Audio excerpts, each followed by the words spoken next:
श्रीमद् भागवत महापुराण स्कंद 11 अध्याय 3 मार्गशीर्ष माह की कथा अध्याय 27। राजा निमि ने पूछा, भगवान सर्वशक्तिमान परम कारण विष्णु भगवान की माया बड़े बड़े मायावियों को भी मोहित कर देती है, उसे कोई पहचान नहीं पाता और आप कहते हैं कि भक्त उसे देखा करता है। अतः अब मैं उस माया का स्वरूप जानना चाहता हूँ, आप लोग कृपा करके बतलाइए। योगीश्वरों, मैं एक मृत्यु का शिकार मनुष्य हूँ। संसार के तरह तरह के ताप ने मुझे बहुत दिनों से तपा रखा है। आप लोग जो भगवत कथा रूप अमृत का पान करा रहे हैं, यह उन तापों को मिटाने की एकमात्र औषधि है। इसीलिए मैं आप लोगों की इस वाणी का सेवन करते करते तृप्त नहीं होता। आप कृपया और कहिए। अब तीसरे योगीश्वर अंतरिक्ष जी ने कहा, राजन, भगवान की माया स्वरूपतः अनिर्वचनीय है, इसलिए उसके कार्य की द्वारा ही उसका निरूपण होता है। आदि पुरुष परमात्मा जिस शक्ति से संपूर्ण भूतों के कारण बनते हैं और उनके विषय भोग तथा मोक्ष की सिद्धि के लिए अथवा अपने उपासकों की उत्कृष्ट सिद्धि के लिए स्वनिर्मित पंचभूतों के द्वारा नाना प्रकार के देव, मनुष्य आदि शरीरों की सृष्टि करते हैं, उसी को माया कहते हैं। इस प्रकार पंच महाभूतों के द्वारा बने हुए प्राणी शरीर में उन्होंने अंतर्यामी रूप से प्रवेश किया और अपने को ही पहले एक मन के रूप में और इसके बाद 5 ज्ञानेंद्रिय तथा 5 कर्मेंद्रिय, इन 10 रूपों में विभक्त कर लिया तथा उन्होंने द्वारा विषयों का भोग कराने लगे। अब देहाभिमानी जीव अंतर्यामी के द्वारा प्रकाशित इंद्रियों के द्वारा विषयों का भोग करता है। इस प्रकार पंचभूतों के द्वारा निर्मित शरीर को आत्मा अपना स्वरूप मानकर उसी में आसक्त हो जाता है। यह भगवान की माया है। अब वह कर्मेंद्रियों से सकाम कर्म करता है और उसके अनुसार शुभ कर्म का फल सुख, अशुभ कर्म का फल दुख भोग करने लगता है और शरीरधारी होकर इस संसार में भटकने लगता है। यह भगवान की माया है। इस प्रकार यह जीव ऐसी अनेक अमंगलमय कर्म गतियों को, उनके फलों को प्राप्त करता है और महाभूतों के प्रलय पर्यंत विवश होकर जन्म के बाद मृत्यु और मृत्यु के बाद जन्म को प्राप्त होता रहता है। यह भगवान की माया है। जब पंचभूतों के प्रलय का समय आता है, तब अनादि और अनंत काल स्थूल और सूक्ष्म द्रव्य एवं गुण रूप इन समस्त व्यक्त सृष्टि को अव्यक्त की ओर, उसके मूल कारण की ओर खींचता है। यह भगवान की माया है। उस समय पृथ्वी पर लगातार 100 वर्ष तक भयंकर सूखा पड़ता है। वर्षा बिल्कुल भी नहीं होती। प्रलय काल की शक्ति सूर्य की उष्णता को और बढ़ा देती है तथा वे तीनों लोकों को तपाने लगते हैं। यह भगवान की माया है। उस समय शेष नाग संकर्षण के मुंह से अपनी प्रचंड लपटें निकलती है। वायु की प्रेरणा से वे लपटें पाताल लोक से जलाना आरंभ करती है तथा और भी ऊंची ऊंची होकर चारों ओर फैल जाती है। यह भगवान की माया है। इसके बाद प्रलयकालीन सामवर्तक मेघगण हाथी की सूंड के समान मोटी मोटी धाराओं से 100 वर्ष तक बरसता रहता है। उससे यह विराट ब्रह्मांड जल में डूब जाता है। यह भगवान की माया है। राजन, उस समय जैसे बिना ईंधन के आग बुझ जाती है, वैसे ही विराट पुरुष ब्रह्मा अपने ब्रह्मांड शरीर को छोड़कर सूक्ष्म स्वरूप अव्यक्त में लीन हो जाते हैं। यह भगवान की माया है। वायु पृथ्वी की गंध खींच लेती है, जिससे वह जल के रूप में हो जाती है और जब यही वायु जल के रस को खींच लेती है, तब वह जल अपना कारण अग्नि बन जाता है। यह भगवान की माया है। अब जब अंधकार अनिक का रूप ले लेता है, तब वह अग्नि वायु में लीन हो जाती है और जब आकाश रूप आकाश वायु की स्पर्श शक्ति छीन लेता है, तब वह आकाश में लीन हो जाता है। यह भगवान की माया है। राजन, तदंतर काल रूप ईश्वर आकाश के शब्द गुण को हरण कर लेता है, जिससे वह तामस अहंकार में अंधकार में लीन हो जाता है। इंद्रियां और बुद्धि राजस अहंकार में लीन होती हैं। मन सात्विक अहंकार से उत्पन्न देवताओं के साथ सात्विक अहंकार में प्रवेश कर जाता है। तथा अपने 3 प्रकार के कार्य के साथ अहंकार महत्व में लीन हो जाता है। महत्त्व पृथ्वी में और प्रकृति ब्रह्म में लीन होती है। फिर इसी के उल्टे क्रम से सृष्टि होती है। यह भगवान की माया है। यह सृष्टि, स्थिति और संहार करने वाली त्रिगुणमयी माया है।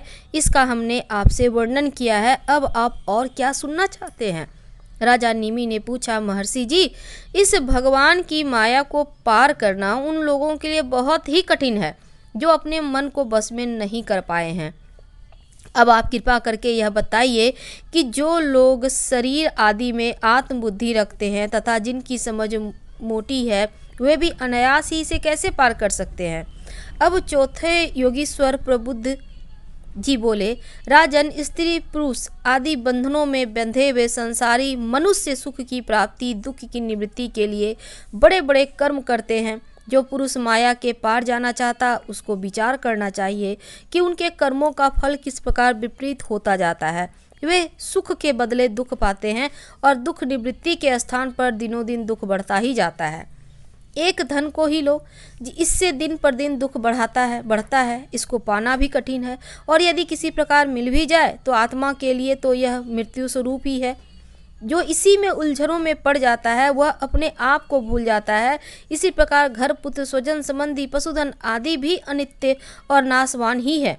यदि कोई इन्हें जुटा भी ले तो उनसे क्या सुख शांति मिलती है।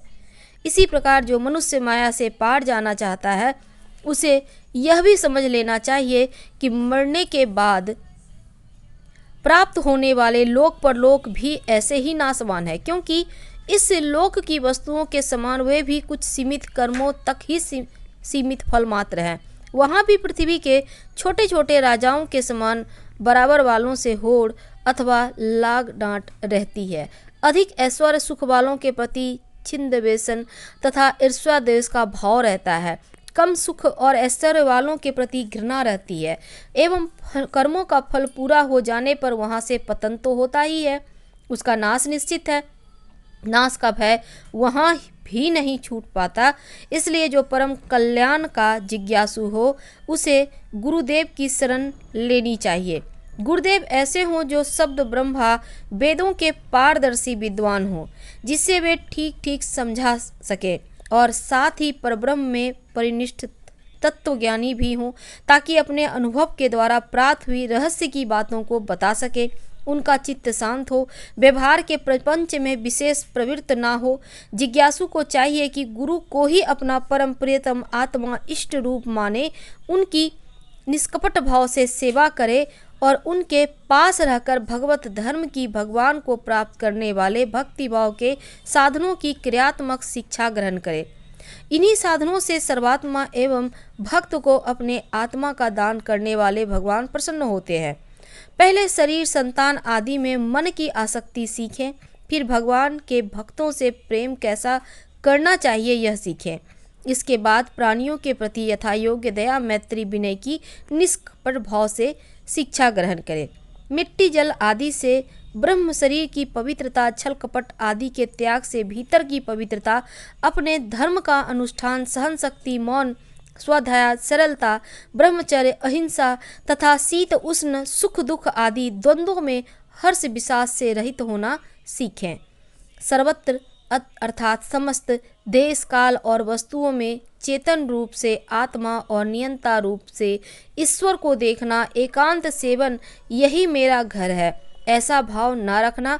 गृहस्थ हो तो पवित्र वस्त्र पहनना और त्यागी हो तो फटे पुराने पवित्र चिथरे, जो कुछ प्रारब्ध के अनुसार मिल जाए उसी में संतोष करना सीखे।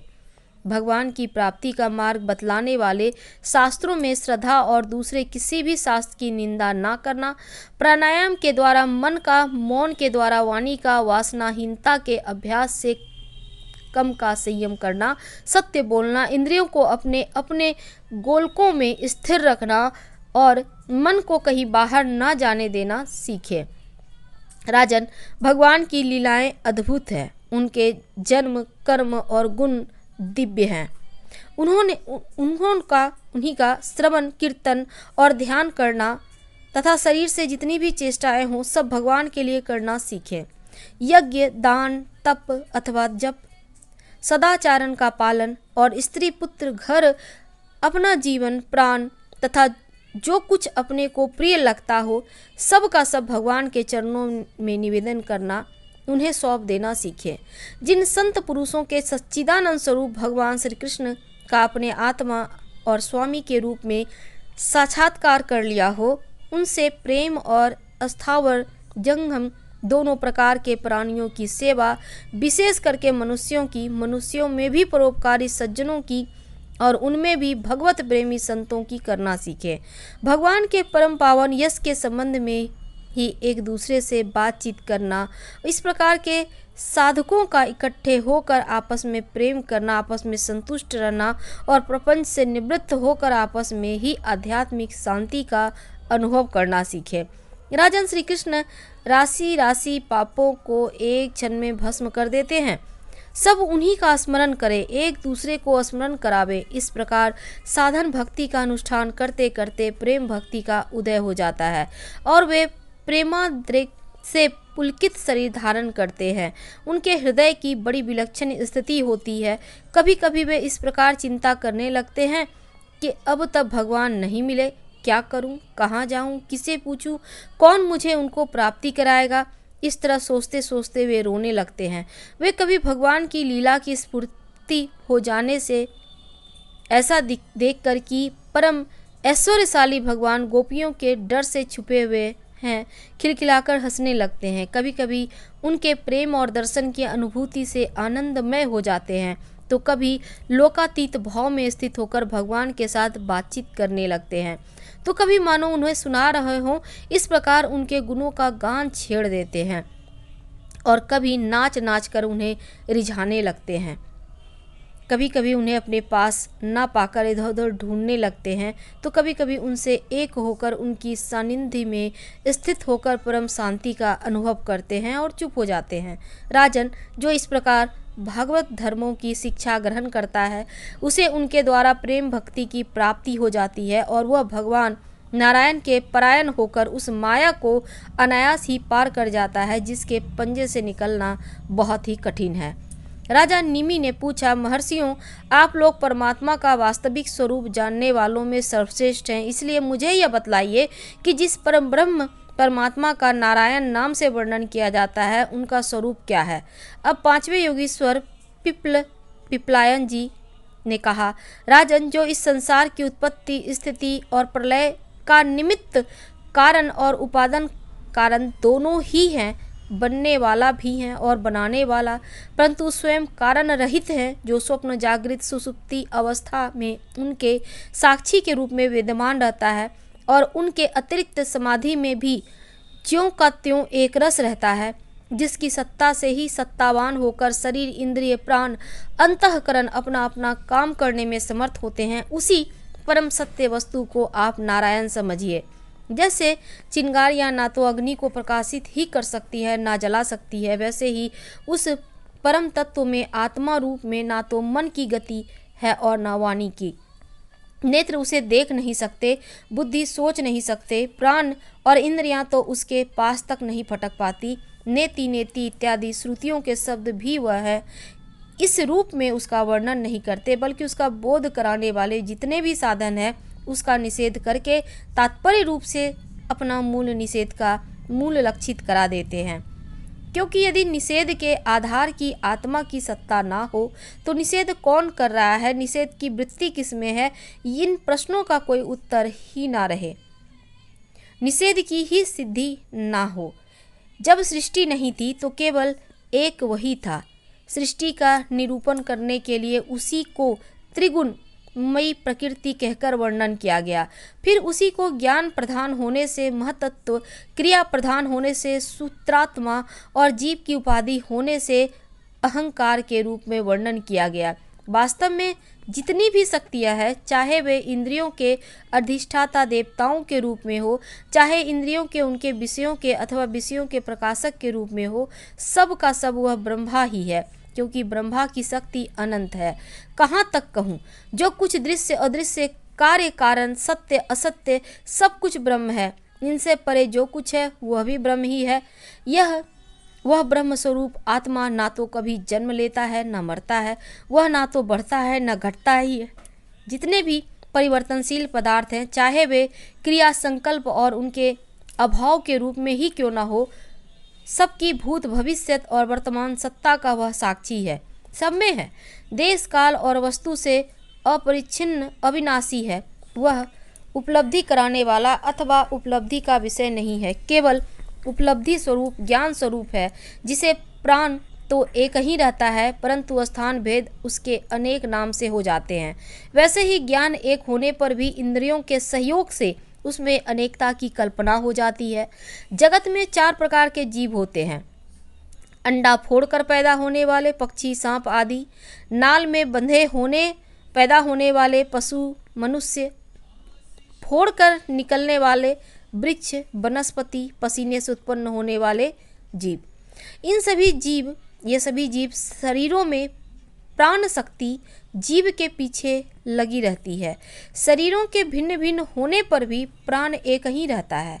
सुषुप्ति अवस्था में जब इंद्रियां निश्चेष्ट हो जाती है, अहंकार भी सो जाता है, लीन हो जाता है, अर्थात लिंग शरीर नहीं रहता, उस समय यदि कूटस्थ आत्मा भी ना हो तो इस बात की पीछे से स्मृति ही कैसे हो कि मैं सुख से सोया था।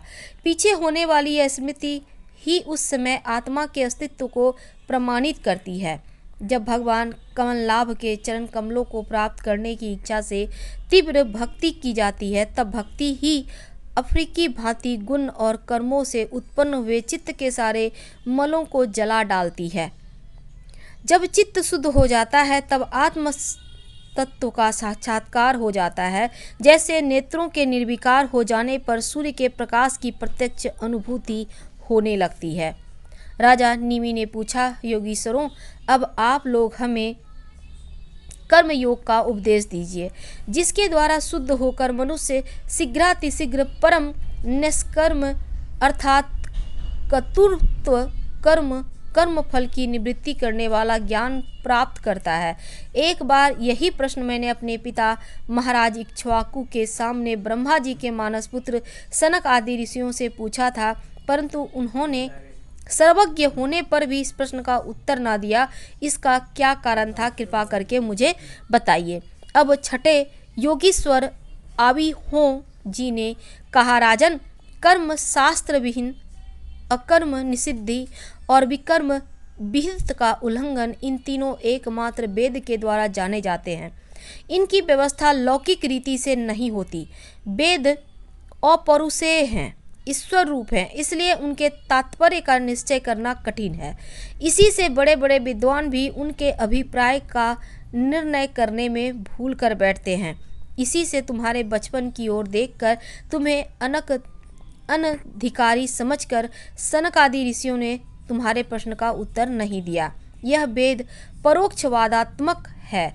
यह कर्मों की निवृत्ति के लिए कर्म का विधान करता है। जैसे बालक को मिठाई आदि का लालच देकर औषधि खिलाते हैं, वैसे ही यह अनभिज्ञों को स्वर्ग आदि का प्रलोभन देकर श्रेष्ठ कर्म में निवृत्त करता है। जिसका अज्ञान निवृत्त नहीं हुआ, उसकी इंद्रियां बस में नहीं। वह यदि मनमाने ढंग से वेदोक्त कर्मों का परित्याग कर देता है तो वह विहिम कर्मों का आचरण न करने के कारण विकर्ण रूप अधर्म ही करता है। इसलिए वह मृत्यु के बाद फिर मृत्यु को प्राप्त होता है। इसीलिए फल की अभिलाषा छोड़कर और विश्वात्मा भगवान को समर्पित कर जो वेदोक्त कर्म ही अनुष्ठान करता है, उसे काम की निवृत्ति से प्राप्त होने वाले ज्ञान रूप सिद्धि मिल जाती है। जो वेदों में स्वर्ग आदि रूप फल का वर्णन है, उसका तात्पर्य फल की सत्यता में नहीं है, वह तो कर्मों में रुचि उत्पन्न कराने के लिए है। राजन, जो पुरुष चाहता है कि शीघ्र से शीघ्र मेरे ब्रह्म स्वरूप आत्मा की हृदय ग्रंथि में और मेरे कल्पित गांठ खुल जाए, उसे चाहिए कि वह वैदिक और तांत्रिक दोनों ही पद्धतियों से भगवान की आराधना करे। पहले सेवा आदि के द्वारा गुरुदेव की दीक्षा प्राप्त करे, फिर उनके द्वारा अनुष्ठान की विधि सीखे। अपने को भगवान की जो मूर्ति प्रिय लगे, अभिष्ट जान पड़े, उसी के द्वारा पुरुषोत्तम भगवान की पूजा करे। पहले स्नान आदि से शरीर और संतोष आदि से मन अंतःकरण को शुद्ध करे। इसके बाद भगवान की मूर्ति के सामने बैठकर प्राणायाम आदि के द्वारा भूत शुद्धि नाड़ी शोधन करे। तत्पश्चात विधि पूर्वक मंत्र देवता आदि से के न्यास से अंग रक्षा करके भगवान की पूजा करे।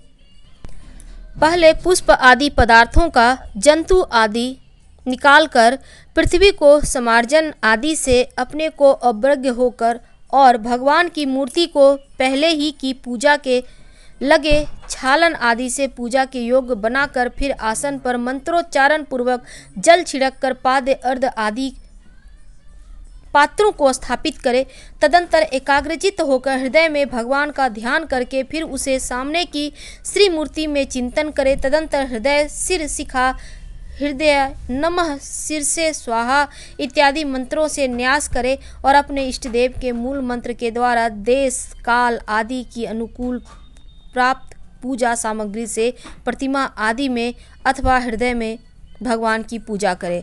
अपने अपने उपास्य देव के विग्रह की हृदय आदि अंग आयुध आदि उपांग और पार्षदों सहित उनके मूल मंत्र द्वारा पाद्य अर्ध्य आचमन मधुपर्क स्नान वस्त्र आभूषण गंध पुष्प दधि अक्षत के तिलक माला धूप दीप और नैवेद्य आदि विधिवत पूजा करे तथा फिर स्तोत्रों द्वारा स्तुति करके सपरिवार भगवान श्री हरि को नमस्कार करे। अपने आप को भगवान में ध्यान करते हुए ही भगवान की मूर्ति का पूजन करना चाहिए। निर्माल्य को अपने सिर पर रखें और आदर के साथ भगवत विग्रह को यथास्थान स्थापित कर पूजा स्थापना करनी चाहिए। इस प्रकार जो पुरुष अग्नि सूर्य जल अतिथि और अपने हृदय में आत्मरूप श्री हरि की पूजा करता है वह शीघ्र ही मुक्त हो जाता है। श्रीमद् भागवत महापुराण स्कंद 11 अध्याय 3 समाप्त हुआ। अगले अध्याय में हम आपसे कल मिलेंगे। हर हर महादेव। धन्यवाद।